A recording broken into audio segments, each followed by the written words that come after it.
Yes, I am a German lawyer, have a background in structured finance and moved then slowly, starting in 2015, more and more into the crypto space. So nowadays, I'm less involved in structuring financial transactions, but more in the regulatory side of things. And I am very grateful to Katharina for giving me the chance to highlight very briefly a topic that really goes to my heart. And I'm not claiming that I'm a true specialist in this convention, but I think it urgently needs more attention.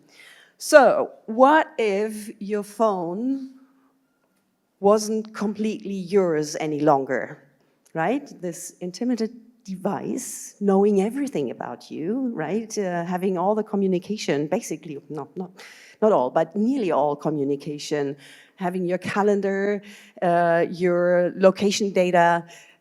What if that is silently mirrored to a government you never voted upon? That could become the truth under the UN Convention on Cybercrime, which is strongly pushed as the ultimate solution to save us from cybercrime. But underneath its surface, there are a number of troubling provisions. So you can see, ChatGPT helped me to draw some pictures because I decided to do it differently today, not to come up with long texts. So obviously, cybercrime does not respect any national borders. We heard that already, right? Hackers from one country can easily start an attack thousands of miles away.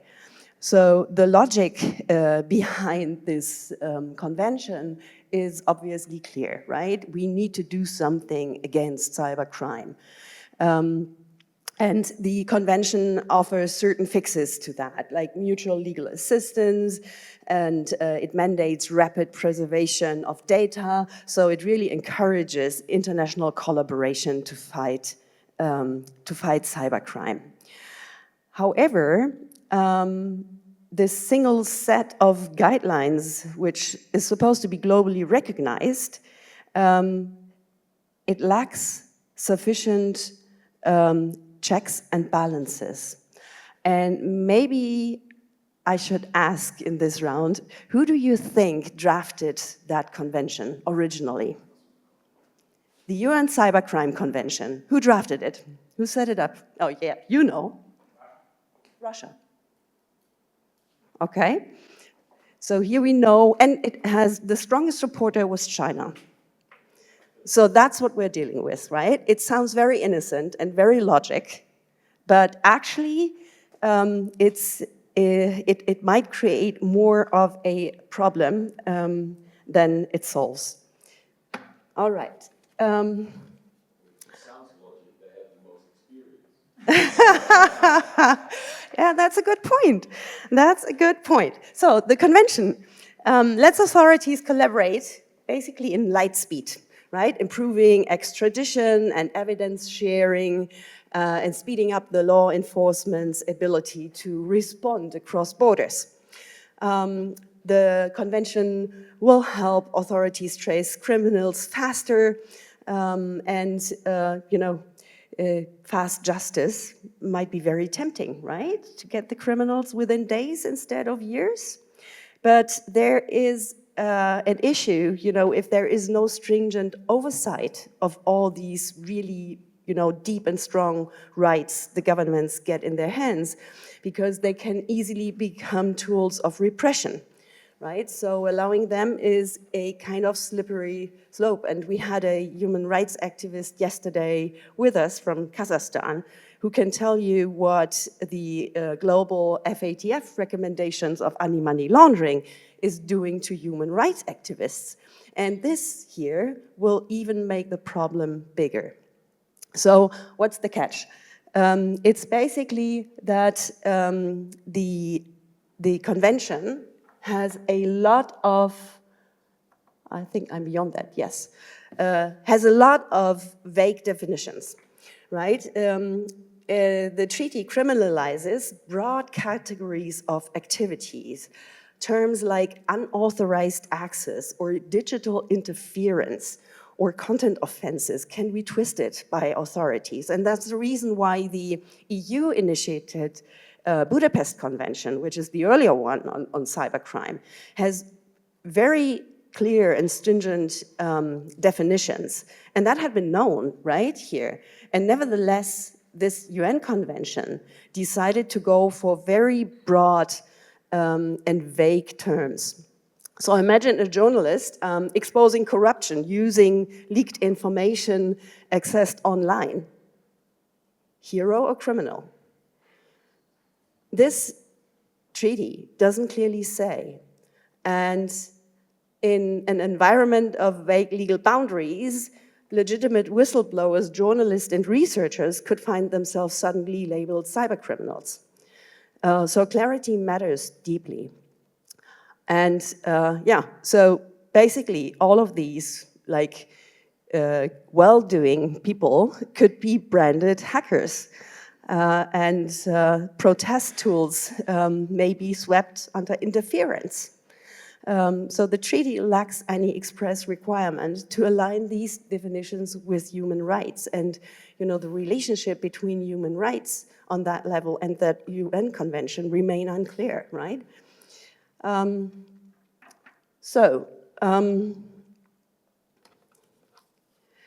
Yeah, another core issue is surveillance.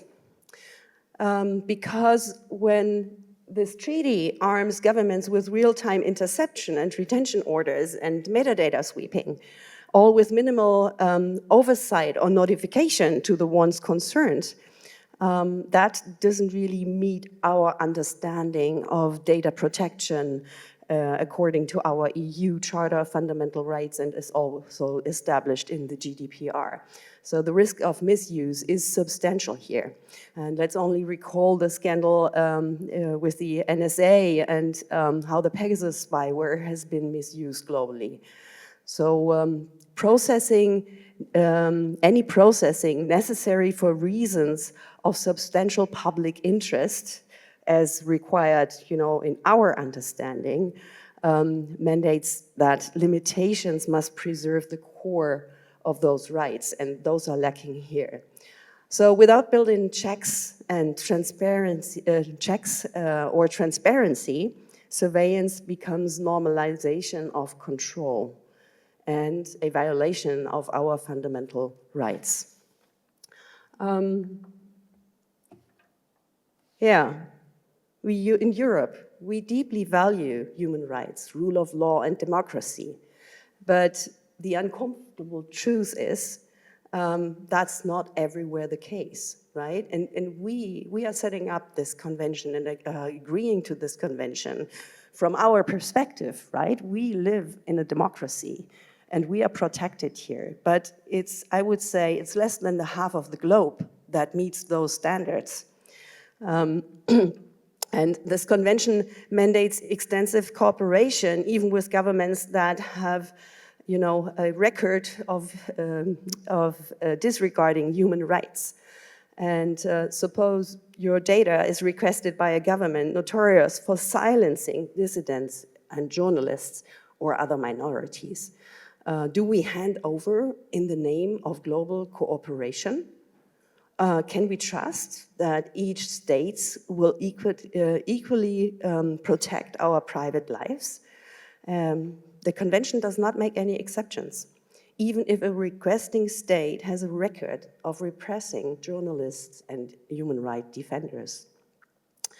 So, I admit exclusions could create cyber havens, but cooperation should be conditional and not blind. So, protocols in EU law allow refusals when human rights are at risk. And this treaty should have done the same, and it had been called out very loudly during the negotiations, but it still didn't make it in. And maybe, just another fact that I found very interesting. Normally, a UN convention comes into effect when a certain number of countries sign up to it. Do you know what a typical number of countries would be for a UN convention? Yeah. yeah, in this case, would you think, typically I think it's a little bit higher. And do you remember what the initial proposal was of that threshold in the initial draft? It was 10, right? And so they managed to get it a little bit up 40, but it's still quite little, that number. I know from other treaties it's 60 or 70, right? So the built-in mechanisms to make this effective are really, really low. And to get 40 countries with rather suppressing suppressing mechanisms to sign up for it, I think it's fairly easy, right? Okay.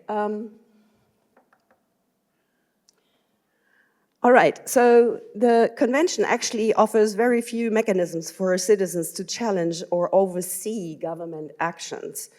If your rights are violated, say your private communication was wrongly addressed, then can you easily demand justice or redress? No, not clearly. Without explicit transparency and accountability provisions, misuse and abuse by authorities will go unchecked. If your data gets swept into an international case, you will never know, and you will not be able to challenge it. So remember, democracy thrives on transparency, right? Without transparency, you cannot challenge what is going on. Yeah, in Europe, I think we are getting the minority across the globe if you look at the latest geopolitical developments. And since this is the case and we still have our freedoms, I think we carry a unique responsibility to demand that this global treaty reflects the values we cherish.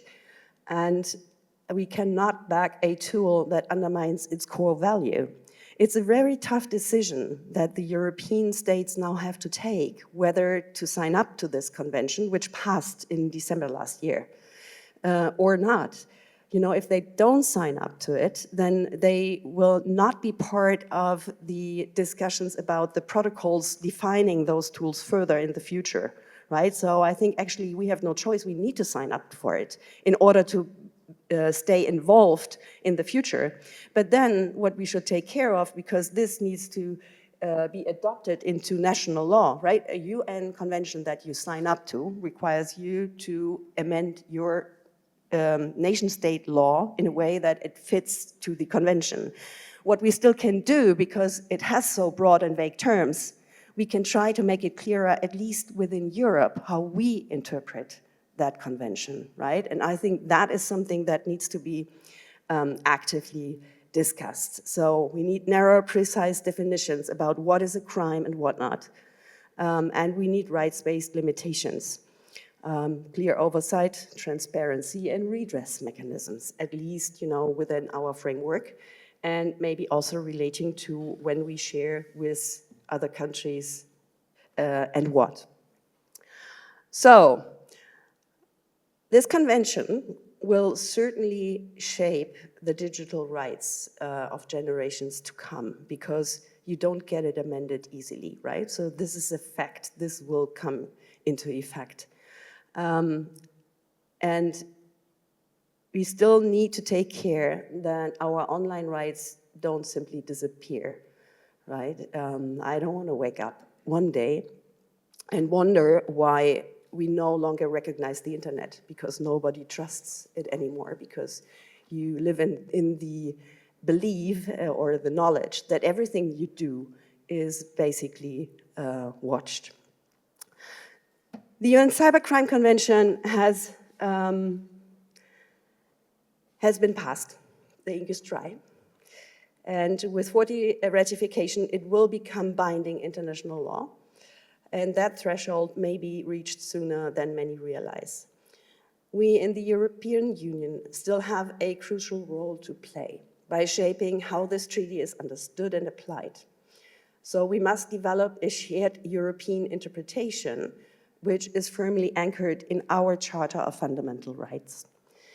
And I think this needs to be discussed more widely, because Also in our jurisdictions, those involved from the governmental side in here are mostly like the law enforcement and police officers, and they obviously love to get further tools at their hands, right? So we need to get, you know, more the society as a whole involved in this whole process. Thank you.